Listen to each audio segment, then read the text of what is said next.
तो नमस्कार दोस्तों, आज 25 नवंबर 2025 को अदानी ग्रीन एनर्जी का शेयर 1015 के आसपास ट्रेड कर रहा था और लोग बोल रहे थे कि यार टोटल एनर्जी 6% स्टेक बेच रही है, इसका मतलब स्टॉक गिरेगा तो निकल जाओ। लेकिन देखिए दोस्तों कि आज मैं तुम्हें बताऊंगी, आप सिर्फ सतह पर देख रहे हो, वो असलियत नहीं है दोस्तों, क्योंकि खेल कुछ पीछे और ही चल रहा है। तो चलिए शुरू करते हैं, लेकिन दोस्तों ध्यान से सुनना, मेरे हर बात के पीछे एक मतलब छुपा होगा दोस्तों। तो पहली बात ये करते हैं कि टोटल एनर्जीज ने शेयर को क्यों बेचा और इसके पीछे की कहानी क्या थी। तो देखिए दोस्तों, सबसे पहले ये खबर आई कि टोटल एनर्जीज ने अपना 6% स्टेक बेच सकती है। लोगों ने सुना और घबरा गए, अरे बड़े इन्वेस्टर निकल रहे हैं, जरूर कुछ गड़बड़ है, स्टॉक 2 से 3% गिर गया। लेकिन यार अब असली बात समझो, टोटल एनर्जीज ने 2021 में ये स्टेक 2.5 बिलियन में खरीदा था और आज उसकी वैल्यू 8 बिलियन है। मतलब 3 से 4 साल में उनका पैसा 3 गुना से ज़्यादा हो गया। अब सोचो दोस्तों कि अगर आपका इन्वेस्टमेंट 3 गुना से ज़्यादा हो गया तो आप क्या करोगे? कुछ प्रॉफिट बुक करोगे ना। ये बिजनेस है यार, चैरिटी नहीं है। हर इन्वेस्टर का एक टाइम होता है। अब और सुनो, एक मस्त बात बता रहा हूँ दोस्तों कि टोटल एनर्जीज के पास अभी भी 19% उनका स्टेक है दोस्तों। और 6% बेचा भी तो उनके पास अभी 13% उनका स्टेक है। मतलब पूरी तरह कंपनी निकली नहीं है दोस्तों, सिर्फ थोड़ा प्रॉफिट बुक किया है। लेकिन ये निगेटिव न्यूज़ नहीं है। ये तो मतलब मैं आपको बता रहा हूँ कि फ्रेंच एमएनसी के कंपनी है, उन्होंने कंफर्म कर दिया कि उन्होंने अदानी ग्रीन की वैल्यू असली मिली, इसलिए उन्होंने उनका 6% एग्जिट लिया। मतलब उनको भी 3% का रिटर्न मिला दोस्तों। 3% नहीं, 3 गुना रिटर्न मिला। अब दूसरी बात करते हैं कि असली मास्टर स्ट्रोक की। देखिए दोस्तों, अब टोटल एनर्जीज अगर 6% बेच रहा है, मतलब 10,200 करोड़ का स्टेक बिकेगा। अब ये पैसा कौन खरीदेगा दोस्तों?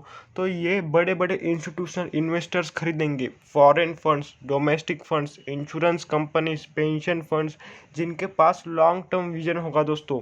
और देखो क्या हुआ, 18 नवंबर जी पार्टनर्स ने अदानी ग्रीन में अपनी स्टेक बढ़ा दी दोस्तों। अब ये जी पार्टनर्स कौन है? तो राजीव जैन की एक फर्म है दोस्तों, जो दुनिया की सबसे रिस्पेक्टेड और इन्वेस्टमेंट फर्म्स में से एक है। जब ऐसे लोग खरीद रहे हैं तो इसका मतलब है कि बड़े पैसे वाले लोग अदानी ग्रीन का फ्यूचर ब्राइट देख रहे हैं।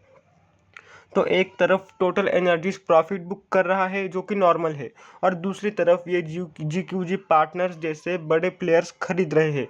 इसका मतलब है कि ओनरशिप सिर्फ चेंज हो रही है, लेकिन कंपनीज की फंडामेंटल्स में कोई प्रॉब्लम नहीं है। अब आती है कैपेसिटी एडिशन की बात। तो देखिए दोस्तों, 21 नवंबर 2025 को अदानी ग्रीन ने दो नई कंपनीज बनाई, अदानी हाइड्रो एनर्जी 13 लिमिटेड और दूसरी अदानी हाइड्रो एनर्जी 16 लिमिटेड। दोनों हाइड्रो एनर्जी पर फोकस करेंगी। अब लोग सोचते हैं कि हाइड्रो, सोलर और विंड तो ऑलरेडी है ना, लेकिन अब ये हाइड्रो क्यों? यार ये बहुत स्मार्ट मूव है। देखो, रिन्यूएबल एनर्जी की सबसे बड़ी प्रॉब्लम क्या है? इंटरमिटेंसी। मतलब सोलर सिर्फ दिन में काम करता है, वाइंड सिर्फ हवा चलने पर काम करती है, लेकिन हाइड्रो में तुम पानी स्टोर करके रख सकते हो और जब चाहे तब पावर जनरेट कर सकते हो। इसको बोलते हैं एनर्जी स्टोरेज का सॉल्यूशन दोस्तों। अदानी ग्रीन डाइवर्सिफाई कर रहा है अपने पोर्टफोलियो को। अभी 70% सोलर है, 13% विंड है, 17% हाइब्रिड है, अभी हाइड्रो ऐड होगा और पोर्टफोलियो उनका और बढ़ेगा। और सबसे बड़ी बात है कि उन्हें अभी 24/7 पावर सप्लाई करने की कैपेसिटी देगा। अब सबसे बड़ी बात पे आते हैं कि अदानी ग्रीन का करंट ऑपरेशनल कैपेसिटी है 16.7 गीगावाट और टारगेट है उनका 2023 तक 50 गीगावाट तक ले जाने का। मतलब अगले 5 सालों में उनको 3 गुना करना है।